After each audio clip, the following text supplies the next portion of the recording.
Today we're going to be diving deep into Gary Gensler's time as SEC chair. Definitely a period marked by some pretty bold moves. Yeah, we've got a whole bunch of articles and research here, and we're going to try to break it all down for you. Gensler's tenure was a bit of a whirlwind. Right, from that whole cryptocurrency enforcement thing to climate risk disclosures, he really ruffled some feathers. He took on some really powerful industries. He did, and I think his actions had a ripple effect across the entire market. For sure. So let's start with crypto. Gensler seemed pretty set on bringing those DeFi platforms under stricter control, arguing that a lot of these cryptocurrencies should actually be treated as securities. Right. Was that surprising to you?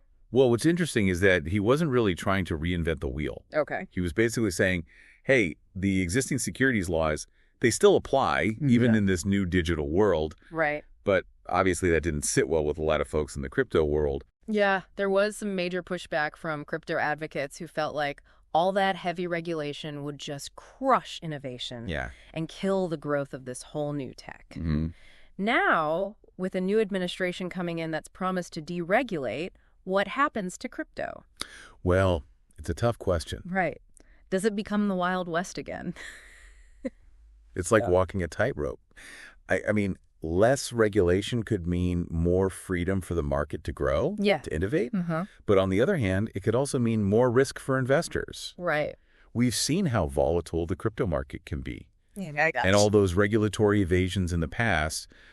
Makes you wonder, doesn't it? It does. And those high-profile crypto collapses we've seen recently. Oh, yeah. I mean, without strong oversight, who's to say we won't see more of that? It's a real possibility. And it's not just about individual investors either. No, it's not. There are those broader systemic risks, too. Absolutely. If the crypto market gets too volatile or there's too much opportunity for fraud, it could spill over into those traditional financial systems. Right. Create instability, which And is a regulator's worst nightmare. Exactly. Yeah. Okay, so we've talked crypto. Let's shift gears to those climate risk disclosures that Gensler pushed for. Okay. This was pretty groundbreaking for the U.S. It was. Forcing companies to be transparent about their carbon emissions, their vulnerabilities to climate risks. Yeah. Huge step. Huge. And this wasn't just some isolated U.S. thing, right? This was part of a much bigger global shift toward sustainable finance. Absolutely. We're seeing similar things happening in the EU, in California. Right. The world's starting to take climate change seriously as a financial risk, and Gensler was leading the charge. He was right there on the front lines. He was very clear about his goal,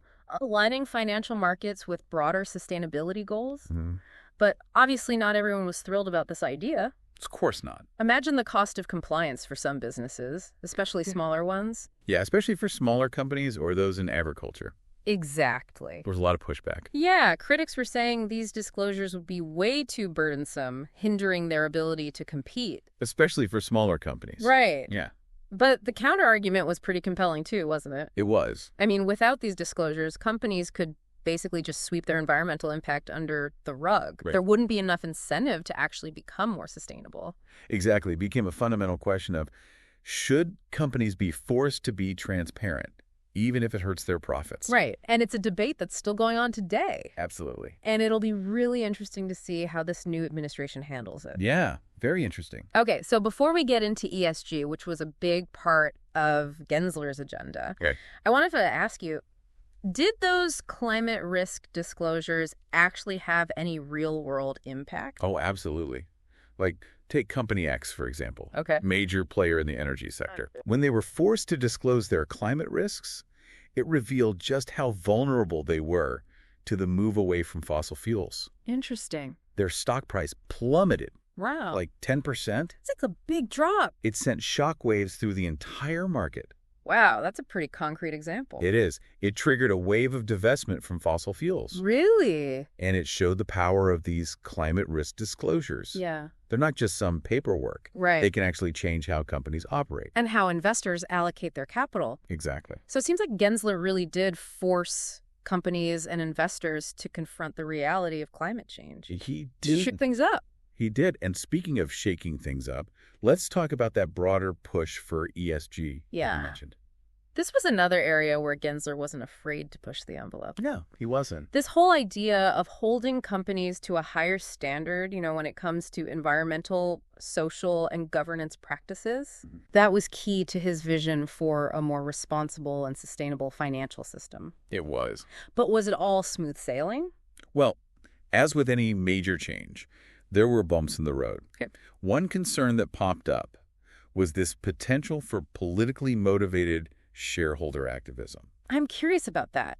Could ESG become a tool for pushing certain political agendas? That's a possibility, yeah. Instead of actually promoting true sustainability. Right. We've already seen cases where certain groups have tried to use ESG to push their own political goals. Interesting. Sometimes at the expense of a company's long-term financial health. So it's a bit of a balancing act. It is. We need transparency and accountability. Right. But we also have to be wary of ESG being used for political gain. Exactly. So it raises the question, is this push for greater transparency in corporate practices ultimately a good thing? That's a question worth considering. Or could it backfire and create some unintended consequences? It's a possibility. That's a question we'll have to keep thinking about. We will, and it's just one of the many complex questions that Gensler's legacy has left us with. Absolutely. It's clear that he was a transformative figure in financial regulation. He was. But the long-term impacts of his actions, well, those remain to be seen. They do. And with this new administration potentially reversing some of his policies, the future of financial regulation is more uncertain than ever. For sure. So stay tuned as we explore the potential implications of this shift in regulatory approach. Definitely. Especially in light of Trump's victory and his stated goal to deregulate. It's going to be a wild ride. It is. Yeah, it really highlights that tension, between market forces and politics. Yeah, political influence, regulatory power. It's all connected. It is. And with a new administration that's all about rolling back regulations, things could get even more complicated. Definitely. What could a rollback of Gensler's policies actually look like? Let's go back to crypto for a second. Okay. If those DeFi platforms are suddenly facing less scrutiny, what's the potential fallout? What could happen? Well, for starters, we could see a resurgence of that risky behavior that led to those crypto collapses. Right. The ones we talked about. Yeah. Without someone watching, there's a bigger chance of scams, market manipulation, bad actors taking advantage. Of people who don't really know what they're doing. Exactly. Less informed investors. It's all about finding that balance. Yeah, it is. It's tough. Between innovation and protecting people. It's always a challenge. So less regulation, more risk for everyday people. Potentially, yeah. And again, it's not just individuals. There's those broader systemic risks. Absolutely. If crypto gets too volatile, too much fraud, it could spill over into the traditional financial system. Right, and create instability. Which is a major concern for regulators. Okay, speaking of potential downsides, let's talk about what a rollback of those climate risk disclosures could mean. Okay, yeah. This is where things get interesting. If companies aren't required to disclose their climate risks anymore, could have a chilling effect on the entire ESG movement. Yeah, for sure. Transparency is key to ESG investing. Absolutely, the cornerstone. If you take that away, it's harder to assess which companies are actually serious about sustainability. Right. Are they actually committed or just saying the right things? Greenwashing. Exactly. So we could see a shift back towards those short-term profits. It's possible. Over long-term sustainability. It's a real concern. And that could have ripple effects throughout the whole economy. Yeah, absolutely. If companies don't feel pressure to address climate change, it could slow down the transition to a greener future. Definitely. This brings us to a really important question. Yeah. In a world facing all these challenges, climate change and everything else, where do we draw that line? That's the million-dollar question. Between fostering innovation and protecting investors. And the public. And the public interest. It's a tough one. It's a question we'll have to keep asking. Yeah, for sure. Okay, so we've spent a lot of time talking about Gary Gensler's legacy as SEC chair, a legacy that's packed with aggressive moves like his approach to regulating crypto and his big push for climate risk disclosures.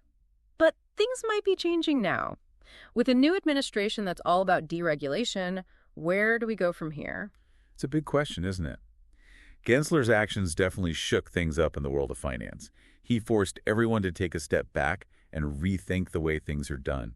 It's like he dropped a big rock into a pond, and we're still watching those ripples spread out. Yeah, that's a great way to put it.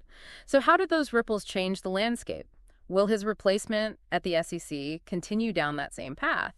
Or will they go in a totally different direction? And how does this all play out globally, especially with those tensions we talked about between individual countries and international cooperation? These are really important questions. I wish I had a crystal ball, but we don't. What we can do is look at the current trends, think about the different ways things could go, and get ourselves ready for whatever happens. And that's where you, our listeners, come in. Right, because this isn't just some abstract debate happening somewhere else. These are real changes with real consequences for businesses, investors, and everyday people trying to figure out this crazy financial world. So what can our listeners do? First, stay informed. Don't just skim the headlines or take things at face value. Dig deeper. Really try to understand what's going on and form your own opinion. Don't just blindly accept what you hear, right? Exactly. Second, stay engaged. Make your voice heard. Contact your representatives, support groups that share your values, talk to your friends and family about these issues. Have those important conversations. Exactly, because this isn't just about regulations, it's about our values as a society. What kind of world are we trying to build? What kind of future do we want? Do we choose short-term profits over the long-term health of our planet? Do we let innovation run wild at the expense of protecting people? These are tough questions, but we have to ask them. We do, and the answers will determine the future of our financial system. And remember, you're not just a spectator in all this. You have a role to play. Your choices matter, your voice matters. So, as we wrap up this deep dive into Gary Gensler's time at the SEC, we want to leave you with one last thing to think about. In a world facing climate change, technological disruption, and inequality, where do we draw the line between encouraging innovation and protecting the public? It's a tough question, but that's what makes it so important. We all need to be a part of this conversation. Thanks for joining us on the Deep Dive. We hope you found this episode insightful. And we hope you keep learning, keep asking questions, and keep working towards a better future. Until next time, keep exploring and keep the conversation going.